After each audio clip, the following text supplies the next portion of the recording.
Assalamualaikum warahmatullahi wabarakatuh. Bismillahirrahmanirrahim.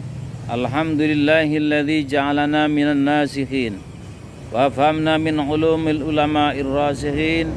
Asyhadu an la ilaha illallah wahdahu la syarikalah wa asyhadu anna sayyidana wa nabiyyana Muhammadan abduhu wa rasuluh. Allahumma salli ala sayyidina Muhammad wa ala alihi wa sahbihi ajma'in. Kaum muslimin wal muslimat dimanapun anda berada, semoga tetap dalam lindungan Allah subhanahu wa ta'ala.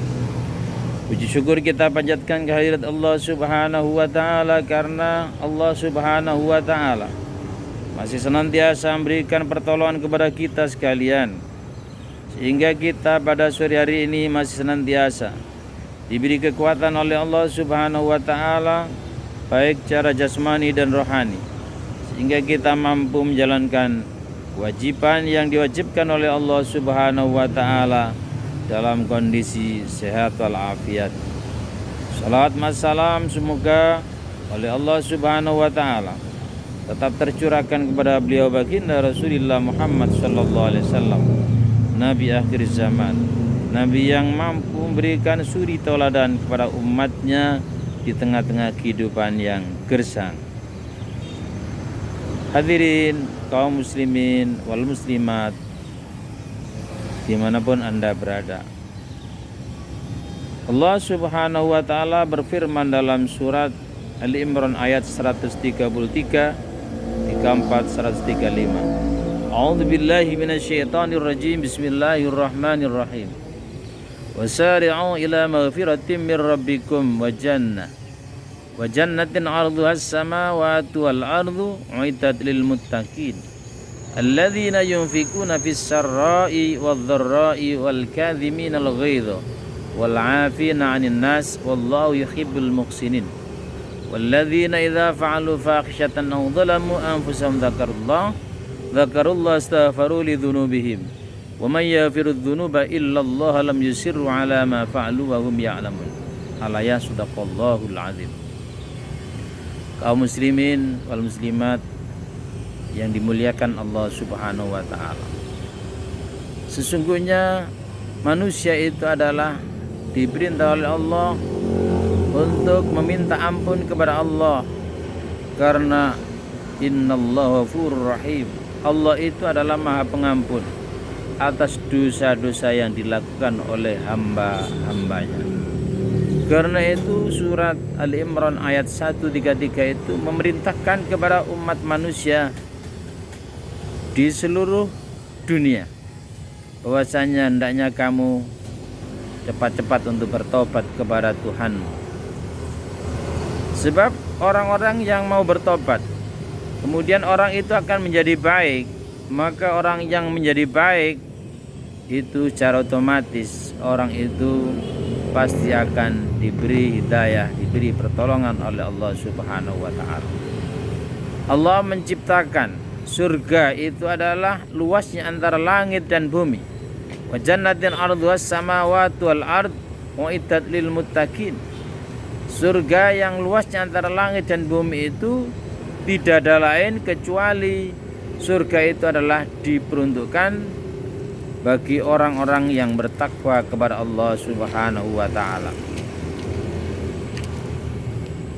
Orang-orang yang akan masuk surga itu pasti Allah subhanahu wa ta'ala sudah menjelaskan dalam ayat berikutnya, yaitu ciri khas orang yang akan masuk surga itu alladzina yunfikuna fis sarra'i wadh dharra'i wal kadhiminal ghaidha wal 'afina 'anil nas wallahu yuhibbul muhsinin. Surga yang dibuat oleh Allah, yang diciptakan oleh Allah itu adalah tidak ada lain kecuali diperuntukkan untuk orang-orang yang bertakwa kepada Allah subhanahu wa ta'ala. Apakah ciri-ciri orang yang bertakwa kepada Allah subhanahu wa ta'ala? Alladzina yunfikuna fis sarra'i wadh dharra, yaitu orang-orang yang mau mendermakan hartanya, sebagian hartanya untuk kepentingan izul Islam wal muslimin, untuk kepentingan pembangunan musola, untuk kepentingan pembangunan masjid, untuk kepentingan pembangunan pondok pesantren, untuk amal jariah pembangunan rumah sakit dan lain sebagainya. Karena itu orang-orang yang berinfak di jalan Allah Subhanahu wa taala itu, maka kata Allah, tidak pandang dulu dalam keadaan kaya atau dalam keadaan miskin. Alladzina yunfikuna fis sarra wa dharra.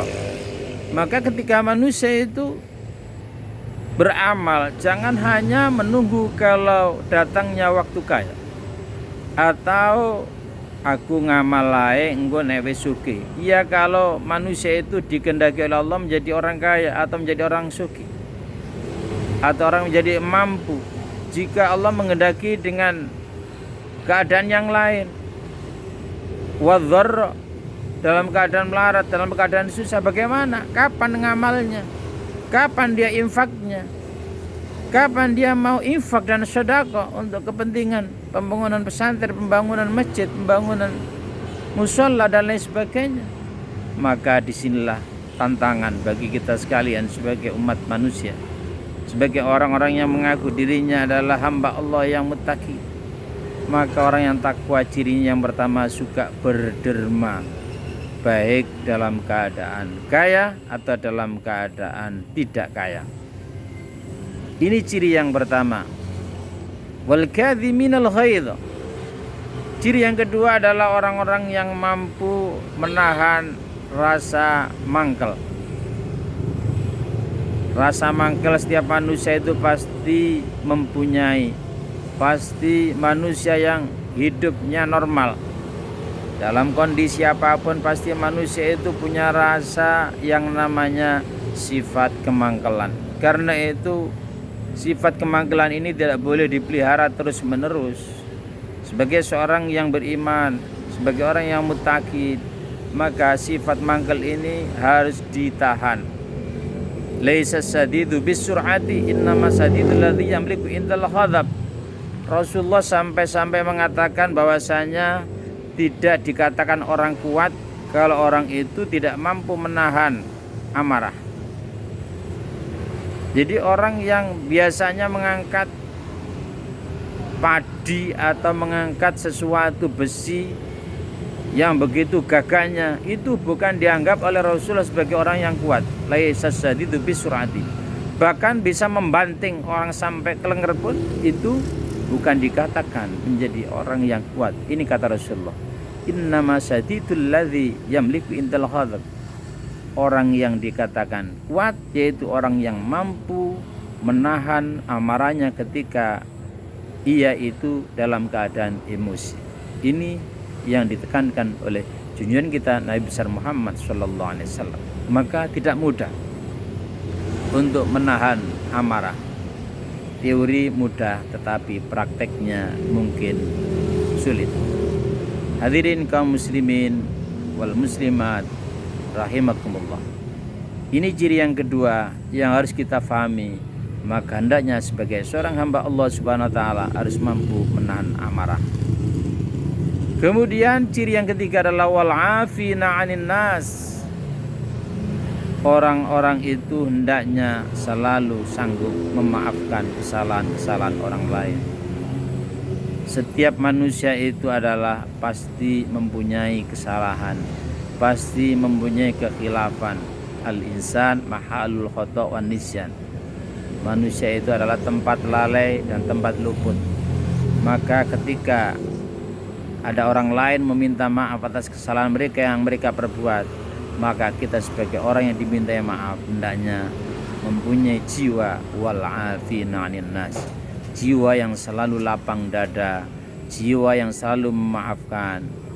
Apalagi sebentar lagi nanti akan kita merayakan hari raya Idul Fitri, hari kemenangan. Seberapapun dosa, seberapapun mangkel kita, maka kita harus memaafkan atas kesalahan-kesalahan itu. Kaum muslimin wal muslimat rahimakumullah. Kalau manusia mampu melaksanakan tiga konsep itu, Kata Allah, wallahu yuhibbul muhsinin.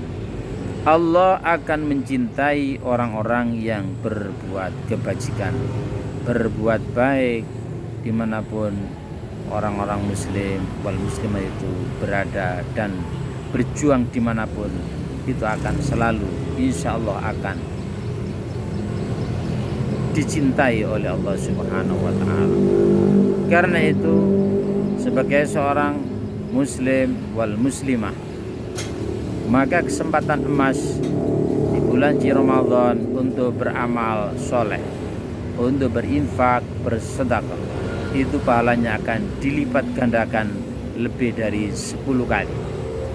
Karena itu jangan-jangan kita sebagai seorang beriman, maka sebagaimana dikatakan oleh Allah Subhanahu wa ta'ala dalam surat Al-Munafiqun ayat 9, 10 sampai 11. Jangan menyesal jika orang-orang itu nanti akan menjadi orang yang rugi.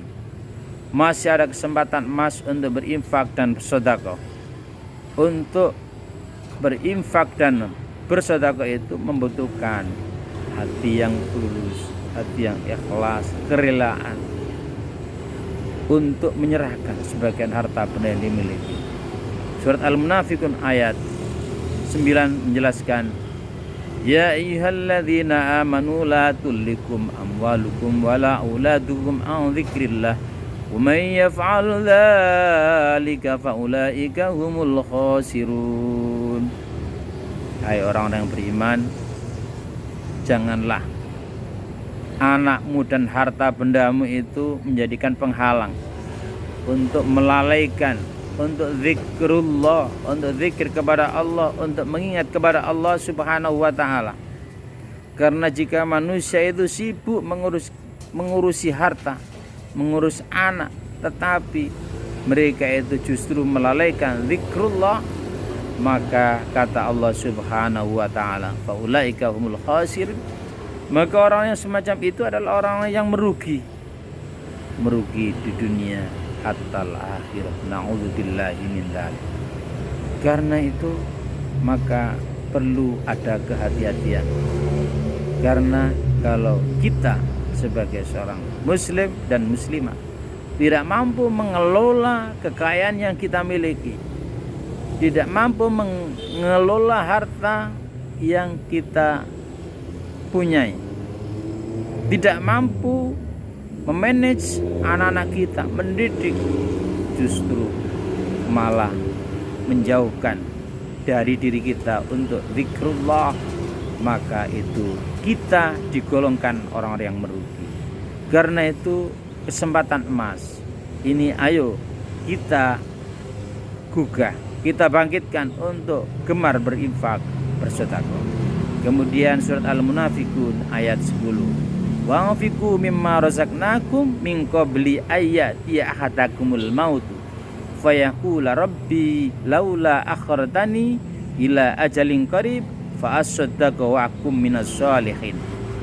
Ayat yang ke-11, wala yuakhirullahu nafsan idza jaa ajaluha wallahu khabirum bima ta'malun. Intisari dari ayat 10-11.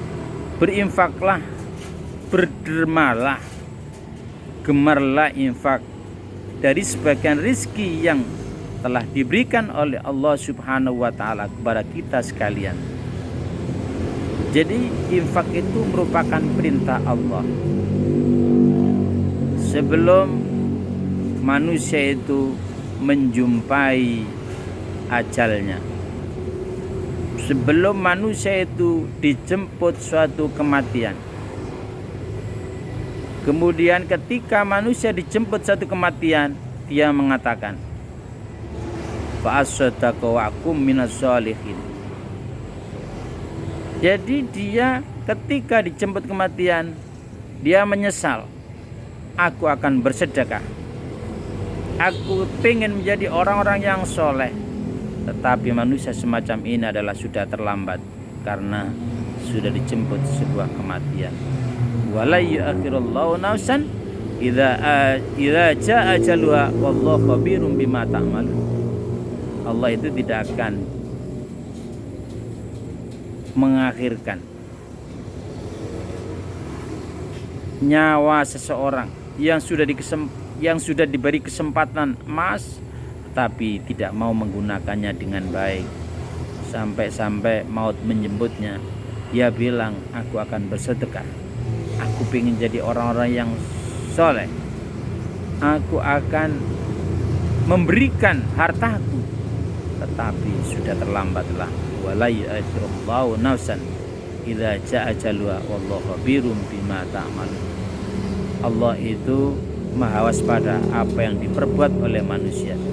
Karena itu mumpung maut, mumpung kematian belum menjemput seseorang, maka harta benda yang kita miliki, duit yang kita miliki, mari kita gemar untuk berinfak, mari kita gemar untuk bersedekah, untuk pembangunan pesantren, untuk pembangunan musola, untuk pembangunan pondok pesantren dan masjid yang kita cintai, untuk pembangunan rumah sakit, untuk pembangunan kemanfaatan yang manfaatnya itu bisa dirasakan oleh kepentingan umat.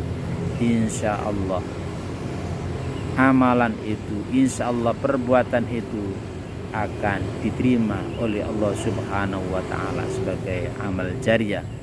Amal jariah itu insya Allah pahalanya mengalir ketika manusia nanti itu mati. Ketika manusia itu sudah tidak bisa berbuat apa-apa, nyawanya diambil oleh Allah Subhanahu wa Ta'ala, maka disitulah manusia itu akan menikmati amal perbuatannya, akan dibalas amal perbuatannya sesuai dengan apa yang dilakukan ketika waktu hidup di dunia.